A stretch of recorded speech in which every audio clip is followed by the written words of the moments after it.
cara trading kripto harian untuk pemula ya. Jadi video ini saya dengar ya banyak sekali request dan saya baca teman-teman pengen tahu dan pengen ngerti gimana sih caranya trading harian ya. Dan sebelum saya mulai pembahasan lebih jauh, saya ingin menyampaikan bahwa apapun yang saya sampaikan di sini bukan nasihat keuangan. Saya hanya seorang edukator dan penyampai informasi yang mana jadikan ya informasi ini untuk tujuan edukasi semata. Pertama, saya ingin highlight tentang bagaimana ya kebanyakan orang, mayoritas orang ini ketika mendengarkan kata trading, ini mereka pasti langsung excited ya. Kenapa? Karena trading ini selalu diasumsikan sebagai sesuatu yang satu ya berbahaya, dua ada skeptismenya dan tiga ada kesan mewahnya. Kenapa? Karena orang penuh dengan layar ya bisa dapat uang kapan aja tanpa harus ngantor, bisa di rumah dan tarik-tarik garis, pasang posisi, terus dapat keuntungan. Dan itu pun yang memang menjadi fantasi saya ya. Jadi selama kuliah dulu, bahkan ketika setelah baru lulus SMA, saya tuh selalu punya fantasi ya, menjadi seorang full-time trader dengan banyak layar dan bisa kerja kapanpun. Saya tinggal di rumah ya, pencet-pencet tombol, dapat duit. Dan akhirnya hal tersebut jadi kenyataan. Tapi apakah seindah faktanya? Ya, jawabannya enggak. Karena trading, oke, teman-teman itu memberikan banyak sekali sensasi psikologis ke otak. Ya, memang kalau kita lagi dalam keadaan yang menguntungkan, ini kita ada kecenderungan untuk happy. Ya, siapa sih yang nggak happy buat dapat duit? Ya, bayangin kalian hanya di rumah nih ya, mungkin nggak fancy dengan layar-layar yang banyak, mungkin hanya dengan satu laptop atau bahkan dengan handphone. Ya, trading itu sebenarnya bisa di manapun. Apalagi dengan sistem digital yang ada sekarang, kalian bahkan bisa trade langsung dari mobile. Itu kalau kita dalam keadaan yang untung, ya, cuan, happy banget. Ya, pagi-pagi lihat PNL hijau, ya, ini pasti seneng banget, merasa jenius, merasa pintar, merasa bisa konsisten setiap hari memperoleh keuntungan yang sama. Namun teman-teman harus pahami nggak ada yang namanya keuntungan yang sama. Market itu berubah, market itu dinamis, sehingga hal paling buruk yang bisa kita dapatkan yaitu adalah berharap kepastian pada market yang sangat nggak pasti. Karena pasti ada hari di mana kita nggak ngerti market ini bergerak kemana. Selalu ada hari di mana ekspektasi kita berbeda dengan keadaan yang ada, dan akan ada hari di mana kita terjebak di dalam tren yang salah, sehingga kita memperoleh yang namanya bukan keuntungan tapi kerugian. Dan itu adalah hal yang wajar. Mengapa? Ya market itu kalau nggak naik ya turun. Kalau kita pas dalam memposisikan diri ya untuk bullish dan kemudian market naik, ya kita memperoleh keuntungan. Tapi kalau kita memposisikan diri bullish dan market turun, ya jelas kita memperoleh yang namanya kerugian. Dan bagi saya, kerugian itu adalah hal yang sangat normal. Mengapa? Kita harus menormalisasi kerugian. Karena tanpa adanya kerugian, kita satu nggak bisa mengapresiasi yang namanya kemenangan. Nggak bisa mengapresiasi yang namanya keuntungan. Tapi kalau kita menganggap kerugian itu sebagai sesuatu yang normal, sesuatu yang wajar, sesuatu yang bisa kita terima dengan lapang dada, kita akan lebih mengapresiasi keuntungan, dan keuntungan itu akan datang lebih banyak daripada kerugian. Karena kalau kita dari awal punya mindset bahwa oke, saya nggak mau rugi, yaitu kamu akan rugi terus. Tapi kalau dari awal di sini kamu sudah siap dengan oke, ada potensi kerugian, saya tahu trading adalah pekerjaan yang sulit, dan ketika keuntungan itu datang, itu kalian akan menganggapnya sebagai bonus. Karena memang secara statistik lebih banyak trader yang gagal daripada trader yang berhasil. Nah, ini ada data yang menarik ya dari Quantified Strategy, di mana di sini di breakdown ya mengenai day trading statistik. Jadi saya bukan tipe orang yang hanya menyampaikan senangnya aja, tapi saya sampaikan juga hal negatifnya. Supaya apa? Teman-teman punya ekspektasi yang realistis. Pertama, 40% orang yang trading itu hanya bertahan 1 bulan. Bayangkan teman-teman punya niat ya, mungkin beli beberapa buku trading ya, kemudian lihat-lihat modul, terus mau trading ya. Setelah rugi, oke, 40% ini langsung keluar di bulan pertama. Dan hanya 13% yang bertahan sampai 3 tahun. Dan faktanya 72% dari orang yang trading itu dalam jangka waktu tahunan ini mereka kehilangan uang. Jadi bayangkan teman-teman, dari time horizon yang pendek maupun panjang, orang-orang yang trading ini sangat sulit mencapai yang namanya konsistensi. Jadi teman-teman, harus melihat trading ini adalah pekerjaan yang sulit. Tapi untuk membentengi sesuatu yang sulit, teman-teman harus tingkatkan pengetahuan, tingkatkan mental resilience, ya, ketahanan mental yang dimiliki. Nah, kalau kita lihat dari profitability di sini, 1% itu yang akhirnya bisa konsisten profit setelah 5 tahun. Ya, jadi ada surveinya dari ratusan trader, ya, dalam jangka waktu 5 tahun hanya 1% yang bisa profit konsisten. Jadi bukan salah yang memberikan informasi kalau akhirnya kalian memperoleh kerugian, dan juga bukan salah kalian karena memang sangat tinggi sekali failure rate dari seorang trader. Nah, di sini juga dijelaskan ya bahwa mayoritas kesalahan utama para trader itu adalah tentang applying risk management. Sedikit orang yang bahas, tapi kita akan bahas dengan tuntas ya. Di sini 62% gagal karena mereka nggak tahu menentukan seberapa besar saya harus trade. Oke? Dan rata-rata ya risk to reward-nya itu kebalik ya, di mana dia merisikokan lebih banyak daripada yang potensi ia dapatkan. Dan itu nggak boleh ya, sebagai seorang trader. Oke? Dan trading habits, bisa kita lihat di sini.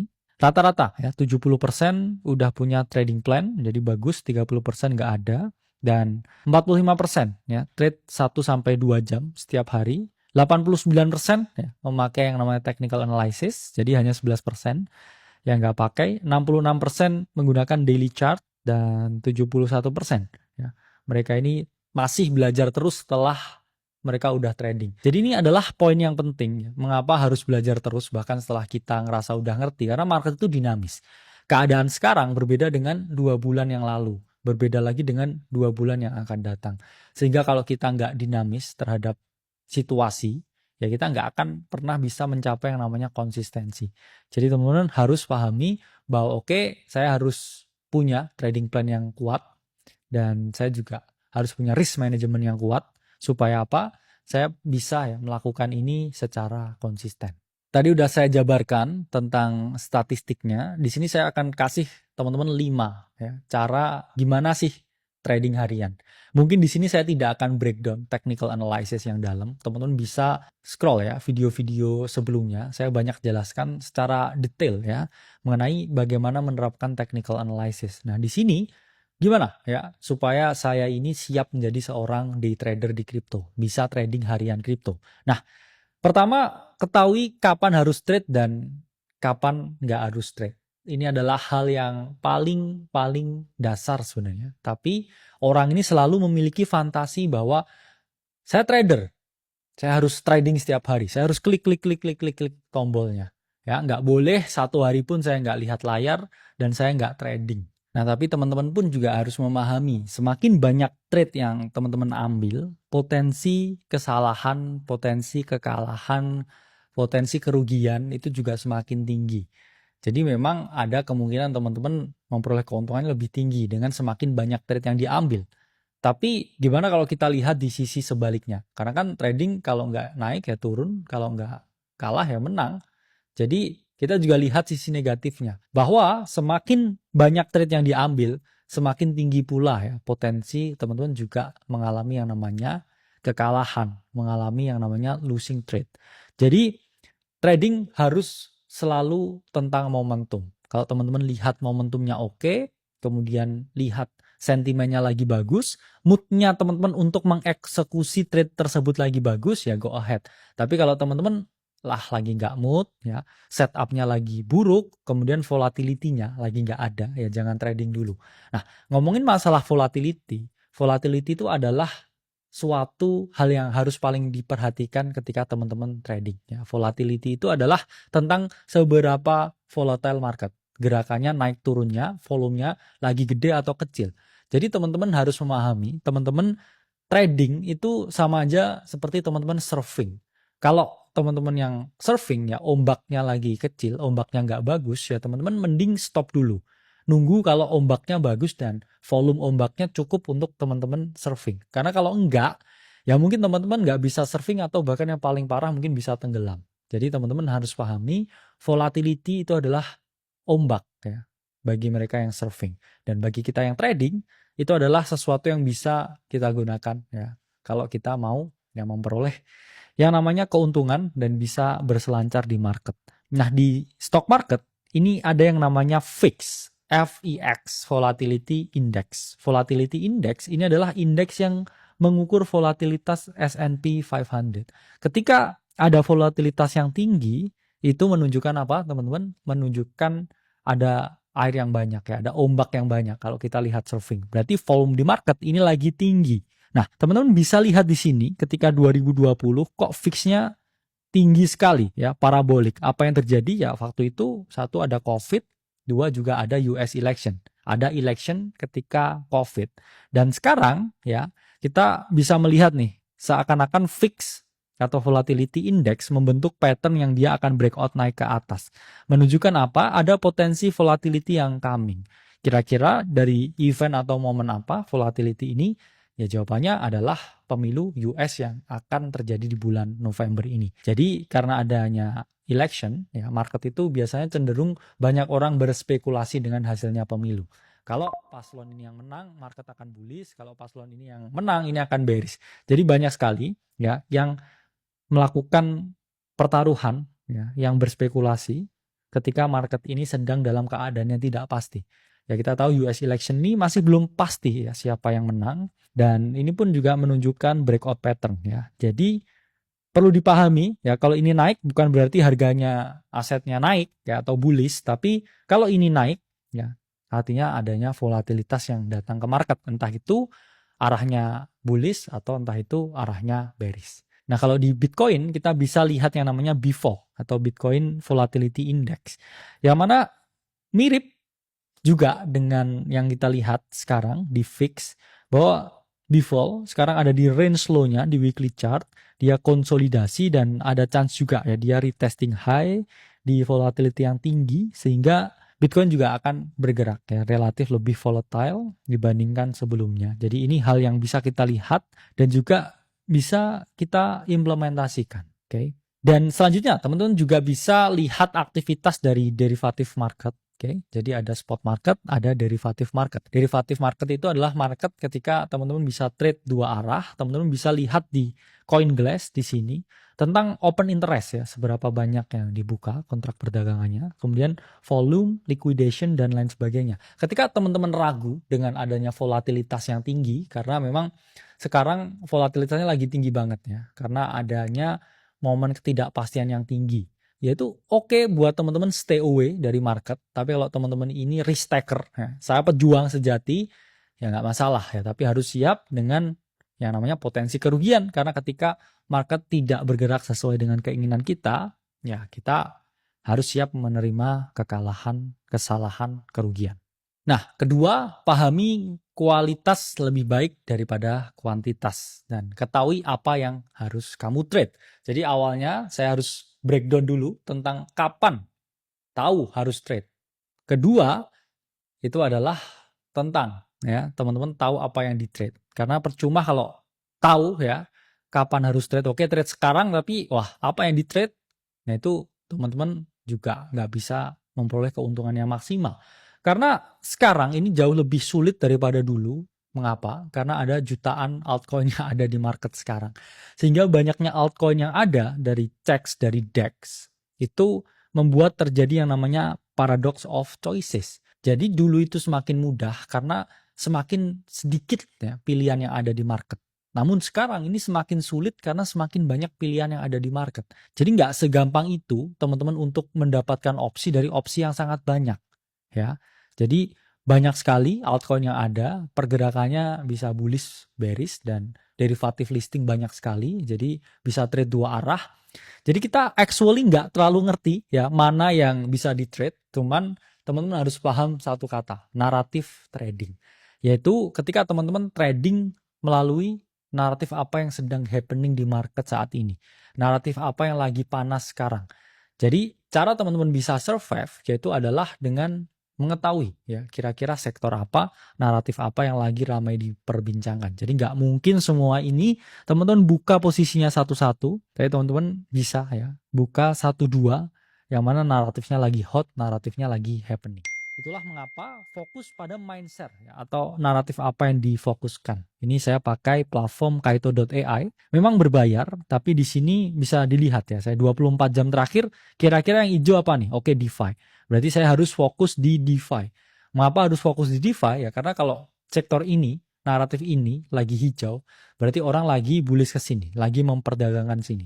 Jadi saya bisa fokus di sini, terus kita lihat top altcoin yang memiliki volume paling tinggi, baru di situ saya screening, kira-kira mana patternnya yang menarik, mana area yang menarik untuk membeli, terus kemudian di mana saya bisa merealisasikan keuntungan. Nah itu harus menjadi fokus ketika teman-teman ya melakukan yang namanya naratif trading.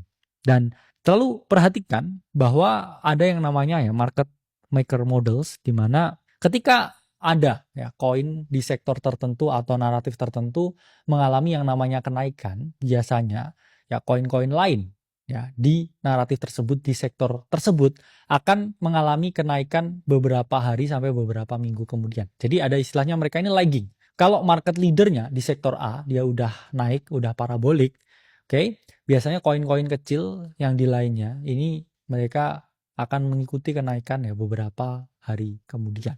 Jadi contohnya ini TAO, kita lihat TAO ini udah mulai pump di 9 September 2024. Jadi TAO ini salah satu koin dengan narasi ya, artificial intelligence.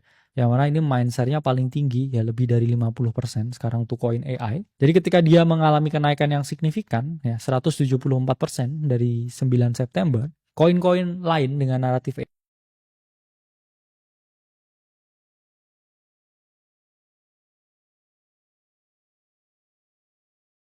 AI yang mana dia relatif ya lebih kecil valuasinya baru mengikuti kenaikan beberapa hari kemudian. Nah, ini kita lihat SPAC ya baru mengikuti kenaikan pada 19 September 2024. Jadi 10 hari berselang setelah tahu di sini udah run, oke. SPAC ini baru run di 19 September 2024. Yang mana dia run 97% ya di sini. Jadi memang teman-teman harus melihat dan juga memahami juga bahwa di sini ya selalu ada koin kecil valuasinya lebih rendah yang dirotasikan. Jadi kalau yang gede udah run duluan, kita bisa lihat alternatif beberapa koin kecil ya yang naratifnya masih sama, yang dia menunggu ya giliran untuk mengalami kenaikan. Nah, ketiga, ini mungkin sedikit kontroversial, tapi saya bilang tidak ada strategi yang terbaik di market. Oke, entah apapun itu ya, technical analysis yang teman-teman gunakan, nggak ada yang memperoleh 100% win rate ya atau selalu benar terus. Satu strategi itu memiliki kelebihan dan kekurangan masing-masing. Oke, sehingga teman-teman harus cari mana yang paling suitable buat teman-teman, mana yang terbaik untuk diri teman-teman sendiri. Jangan orang klaim ya, oke saya punya strategi A, ini terbaik untuk saya. Ya kalau teman-teman nggak cocok sama strateginya, jangan diikutin. Kalau misalkan orang A ini, oke saya punya strategi A ya, ini bisa close posisi dalam hitungan jam atau beberapa menit kemudian, tapi teman-teman akhirnya ini nggak cocok mengikuti karena teman-teman ini punya kerjaan, ya teman-teman lebih cocok swing trading atau bahkan holding, ya jangan diikuti. Ya kalau teman-teman pencet-pencet tombol setiap hari ya yang ada teman-teman malah cenderung ya bisa mengalami kerugian. Jadi nggak ada strategi yang terbaik. Entah itu smart money concept, ya, ICT, harmonic, ya, mungkin traditional price action dan lain sebagainya, itu selalu akan membentuk teman-teman menjadi trader yang lebih baik dalam proses pendewasaan ini. Jadi saran saya, teman-teman pelajari semua metode trading yang ada. Oke, sampai teman-teman akhirnya punya klik di otaknya, oke. Mungkin saya bisa kombinasikan harmonic trading dengan SMC. Oke, jadi ada smart money konsepnya, tapi saya juga ukur-ukur ya Fibonacci-nya. Itu pun juga nggak masalah. Selama itu strategi yang teman-teman nyaman gunakan dan teman-teman bisa memperoleh keuntungan di sana. Jadi mengkombinasikan strategi sampai menemukan mana yang paling nyaman untuk teman-teman, itu adalah pendekatan yang cukup masuk akal. Oke. Keempat, money management adalah kunci. Oke, ingat ya teman-teman, ini mungkin hal yang sangat klasik ya, tapi banyak sekali orang yang mengabaikan hal ini karena banyak orang ya yang ngiming-ngiming ya untuk cepat kaya sehingga memaksa orang untuk trading dengan size yang jauh lebih tinggi ya. Jadi mohon hati-hati ya dengan ajaran untuk menggunakan ya leverage yang sangat tinggi, oke, atau keseluruhan akun yang teman-teman, karena ada potensi ya teman-teman ini bisa memperoleh kerugian bukan hanya keuntungan. Ya ini saya nggak akan capek-capek ya jelasin ke teman-teman, tapi kalau teman-teman ini punya portfolio allocation yang 100%, yaitu saya selalu sarankan ya 70%-nya itu di spot market, baru yang ditradingkan ini 30%-nya. Kenapa? Karena alokasi trading itu harusnya lebih kecil, karena itu risikonya paling tinggi. Dan main holding teman-teman itu harusnya di spot dan selalu berat di crypto aset yang paling terjamin ya, seperti Bitcoin ya, Ethereum, Solana atau big cap yang lain. Dan sisanya baru bisa dirisikokan. Oke. Yang mana spot allocation yang benar ya, itu adalah maksimal teman-teman beli koin apapun tuh 10%. Dan selalu sediakan 30% untuk cash. Oke. Jadi teman-teman nggak ada yang namanya 100% alokasi di satu koin. Oke, itu pasti akan membuat teman-teman kebakar ya kalau tidak sesuai atau tidak berjalan sesuai dengan market yang teman-teman inginkan. Nah, teman-teman pun di sini juga harus menerapkan multiple entry strategy. Jadi meskipun maksimal masuk di satu koin itu 10%, oke, teman-teman harus melakukan entry secara berkala. Jadi jangan misalkan oke harganya $10. Wah, saya langsung masuk 10%-nya ini di $10. Tunggu dulu dia turun ya. Jadi sekarang mungkin masuknya 25%, kalau mau masuk 10 juta ya masuk 2,5 juta dulu, nanti beberapa hari kemudian dia turun 2,5 juta dulu ya. Kemudian dia naik dikit baru masuk lagi. Jadi teman-teman harus pahami ya, harus memiliki alokasi yang benar. Dan kalau teman-teman trade ya, ini RPT-nya atau risk per trade-nya itu nggak boleh lebih dari 1%. Kenapa? Karena kalau teman-teman hanya pakai 1%, teman-teman ini punya kesempatan untuk salah, untuk kalah ini sampai 100 kali. Nggak mungkin ya dari 100 kali itu teman-teman salah semuanya ya. Jadi penting sekali untuk menerapkan RPT 1%. Dan terakhir, semua trader itu harus fleksibel. Jadi nggak ada ya satu yang namanya moment of truth, ya saya bisa langsung all in di sini kaya, itu enggak. Itu akan membuat teman-teman lebih menderita lagi. Teman-teman juga harus memahami kapan harus trade, kapan enggak. Kalau saatnya ini enggak memungkinkan, ya oke, saya enggak perlu trade sama sekali. Nah, misalkan kalau ada news yang teman-teman enggak tahu ya outlook-nya seperti apa, ya mungkin stay away dulu. Atau kalau teman-teman lagi trading dan udah memperoleh keuntungan, tapi teman-teman lihat nih, tiba-tiba ada outlook makro yang merubah keseluruhan hasilnya. Dan teman-teman tahu ya, teman-teman harus take profit saat itu juga ya. Mungkin teman-teman bisa melakukan yang namanya take profit. Nah, setelah presentasi ini dimulai, saya harap teman-teman bisa memperoleh manfaat dari apapun yang saya sampaikan. Tapi ingat ya, nggak ada financial advice dan teman-teman harus memahami cryptocurrency adalah aset dengan risiko yang sangat tinggi. Jadi, teman-teman harus memiliki manajemen risiko yang baik sebelum mengambil keputusan apapun. Saya Kali Masada dari Akademi Kripto.